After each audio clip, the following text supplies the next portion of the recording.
Number 5, 1959, Plymouth Sport Fury. Plymouth had a problem. For years, it was the brand your grandfather bought. Reliable, affordable, invisible.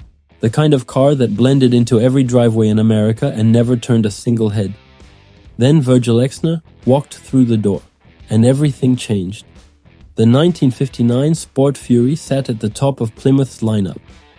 And under the hood was the Golden Commando 395, a 361 cubic inch V8 pushing 305 horsepower and 395 pound-feet of torque. For a full-size car from a so-called budget brand, those numbers were obscene.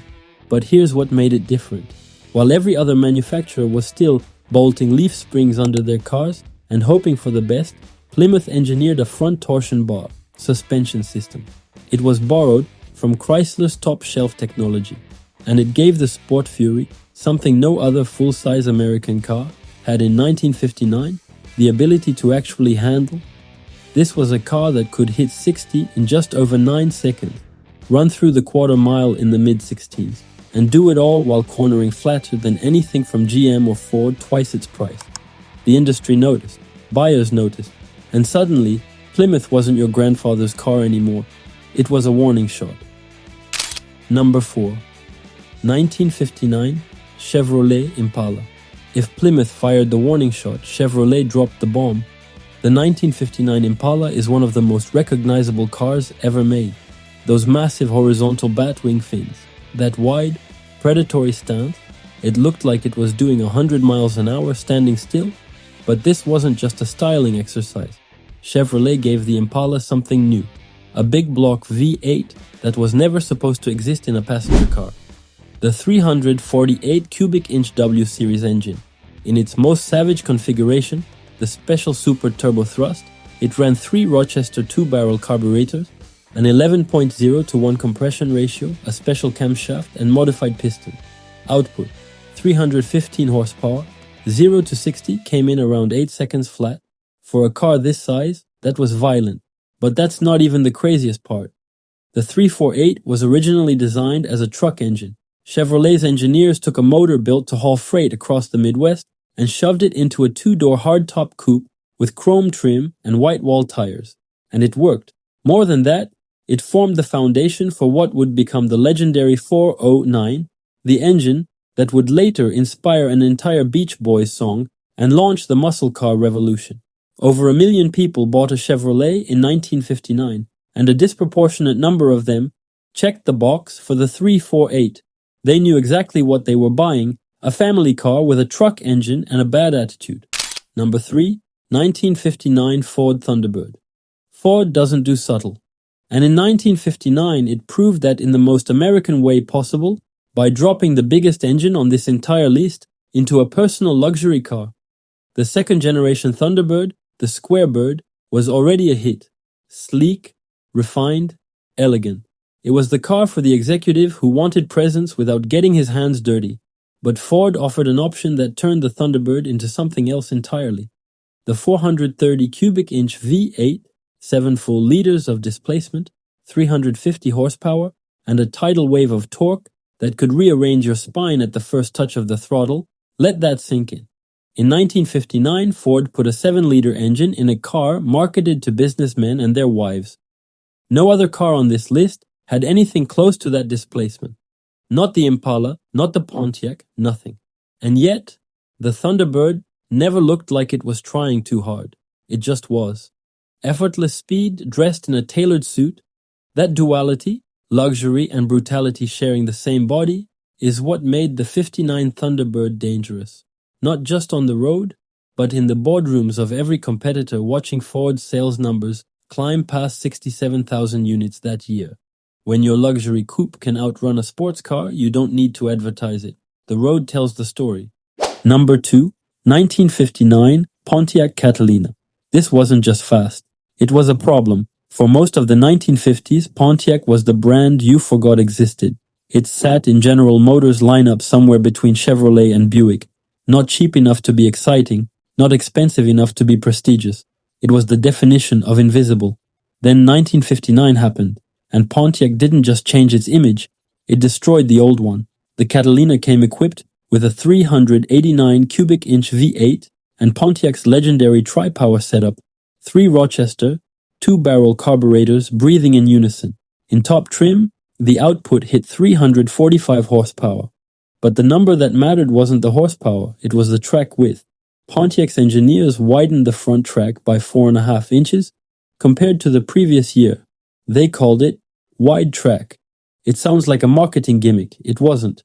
That wider stance transformed the Catalina's handling, planted the car harder into corners, and gave it a stability that no other full-size American car could match. And then Pontiac took it racing. At the 1959 Daytona 500, Pontiac didn't just compete, it dominated. The Catalina won at Daytona, it won at Darlington. It tore through NASCAR's biggest tracks like they were built for it. Motor Trend took notice and gave Pontiac the Car of the Year award. The entire division, not just the Catalina, because what Pontiac achieved in a single model year wasn't incremental improvement, it was a reinvention. The brand that nobody talked about became the brand that nobody could beat, and the Catalina was the machine that made it happen. But there was still one car faster. Number 1, 1959 Chevrolet Corvette. Every car on this list was fast. Every car on this list was powerful. But none of them were this. The 1959 Corvette didn't have the biggest engine. It didn't have the most horsepower. It didn't even have the most dramatic styling, but what it had was something no other American car in 1959 could claim. Pure, undiluted performance, with nothing wasted. Under that fiberglass hood sat a 283 cubic inch V8, small by the standards of everything else on this countdown. But this wasn't a standard engine, equipped with Rochester mechanical fuel injection, a system so advanced that most mechanics in 1959 didn't know how to service it. The top-spec Corvette produced 290 horsepower, 1 horsepower per cubic inch. In 1959, that ratio was considered engineering sorcery.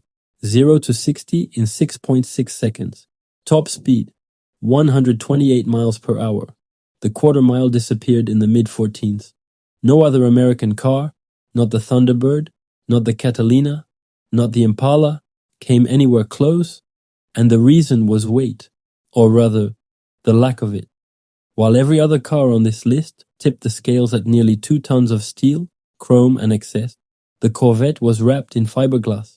It was lean, focused, engineered not to impress at a car show, but to dominate on a racetrack. The fuel injection system was the real weapon. While competitors were stacking carburetors, 2 barrels, 4 barrels, tri-power setups, Chevrolet went a completely different direction. Precision metering, instant throttle response, no flat spots, no hesitation, just power, delivered exactly when and where the driver demanded it. But here's the twist that most people don't know. The Rochester fuel injection was so finicky, so temperamental, so ahead of its time, that most buyers avoided it. They chose the dual 4-barrel carburetor setup instead, accepting slightly less power for the sake of reliability. Dealers quietly discouraged the fuel injection option because warranty claims were eating them alive. So the fastest version of the fastest American car of 1959 was also the one almost nobody wanted to deal with, a machine too advanced for its own era. Only 9,670 Corvettes were built that year. A fraction carried the fuel injection. Today, those cars are among the most valuable and sought-after American automobiles ever produced, not because they were comfortable, not because they were practical, but because in 1959, the Corvette proved something that Detroit would spend the next 2 decades trying to replicate. You don't need size to be fast. You need precision. 1959 wasn't just a year. It was a line in the sand. Before it, American cars were getting bigger, heavier, slower, drowning in chrome and tail fins. After it, the horsepower war began in earnest, and the muscle car era was inevitable. Every car on this list played a role in that shift. The Plymouth proved that a budget brand could fight above its weight. The Impala turned a truck engine into a street legend. The Thunderbird hid a monster inside a gentleman's suit. The Catalina rewrote Pontiac's entire identity in a single season. And the Corvette, quiet, lightweight, ruthlessly engineered, showed America what speed actually looked like when you stripped away everything. That didn't matter These weren't just cars. They were the last machines of an era that believed bigger was always better, and the first to prove that sometimes better is just better. 1959, the year America stopped building cars and started building legends.